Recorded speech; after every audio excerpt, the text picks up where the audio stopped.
نوجوان دوستو، عزیز بچوں، ایک بات زندگی میں پلے سے باندھ لینا، زندگی میں خواہشات زیادہ نہ بڑھانا۔ دنیا میں سب سے مجبور آدمی وہ ہے جو اپنی خواہش کا غلام ہے، جو اپنے نفس کا مرید ہے۔ نہ خواہشیں بڑھانا، مطلب گھر میں صبح کا ناشتہ کرتے وقت یہ پلان کرنا کہ آج شام میں نے برگر کھانا ہے، یہ درست نہیں ہے۔ دوپہر کی روٹی گھر میں اچھی پکی ہوئی ہے، اماں نے پسینہ اٹھا کے پکائی ہے، پر صاحب کہہ رہے ہیں نہیں، میرا نفس کہتا ہے کہ آج میں نے پیزا ہی کھانا ہے۔ نفس کی خواہشات کو نہ بڑھانا، یہ بندے کو غلام بنا لیتی۔ دنیا میں زیادہ تر گناہ روزی روٹی کے لیے نہیں ہوتے، کہ جو لوگ جرم کرتے ہیں، ڈاکے ڈالتے ہیں، کرپشن کرتے ہیں، یہ زیادہ تر نفس کی خواہشات کے لیے۔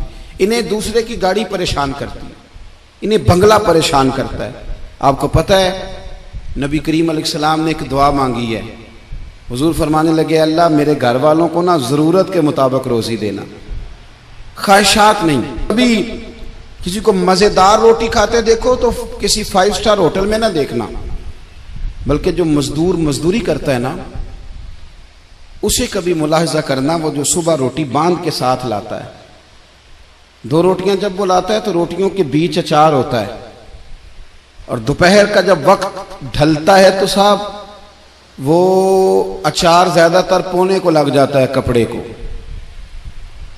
اور مزدور کے کپڑے بھی میلے کچالے ہوتے ہیں۔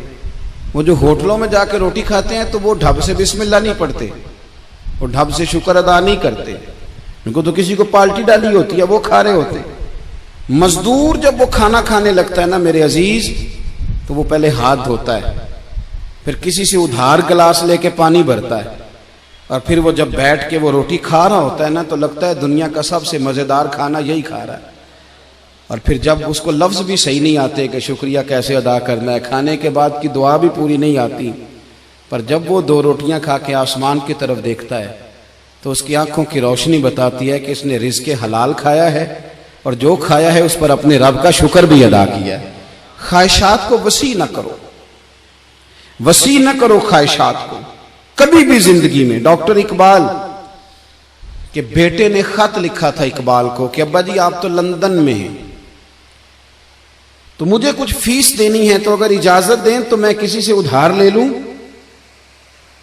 آپ نا ماں اور باپ کو کبھی کبھی کٹہرے میں کھڑا کر دیتے ہو جب کہتے ہو کہ پکنک جا رہی ہے مری، جہاں سے مرضی ادھار لے کے دو۔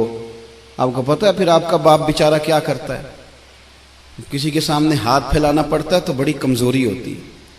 وہ جب ایڈوانس مانگتا ہے نا جا کے فیکٹری کے مالک سے کہ میرے بیٹے کو سیر کو جانا ہے، یعنی تیرے نفس کی خواہش ہے اور والد کی گردن جھک گئی، یہ کتنی تکلیف کی بات۔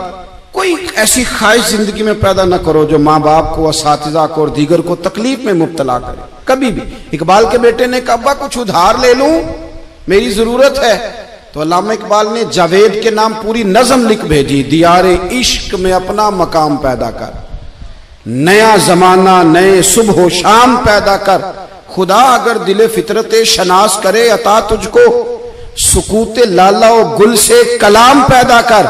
اور کہنے لگے میرا طریق امیری نہیں فقیری ہے، بیٹے خود ہی نہ بیچ غریبی میں نام پیدا کر۔